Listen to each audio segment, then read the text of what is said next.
ବାଲି ଆମ ଘର ବାଲିଗୁଡ଼ା। ମୋ ନାଁ ଉର୍ମିଳା ଘଣ୍ଟାକ। ମାନେ କେତେ ବର୍ଷ ହେଲା ଆସିଲେ? ଆମେ ମଠକୁ 20 ବର୍ଷ ହେଲା ଆସିଲୁ। 20 ବର୍ଷ ହେଲା। 20 ବର୍ଷ ହେଲା ଆସିଲୁ। ବାବା ବିଷୟରେ କଣ ଅଛି ଆପଣଙ୍କ ଅନୁଭୂତି?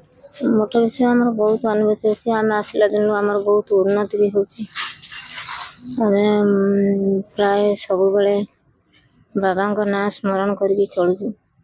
ବାବାଙ୍କ ନାଗି ଆମେ ଥିଲୁ କେଉଁଠି ବହୁତ ଆଗରେ ଯାଇକି ରହିଲୁ। ଆମର ସେଇଥିପାଇଁ ସବୁବେଳେ ବାବାଙ୍କ ଚରଣ ତଳେ ଆଶ୍ରିତ। ତ ମାନେ ଆଉ କିଛି ସେମିତି କିଛି ଫିଲ୍ ହେଇଛି ଆପଣଙ୍କୁ? ହଁ, ମୋତେ ବହୁତ କିଛି ଫିଲ୍ ହେଇଛି।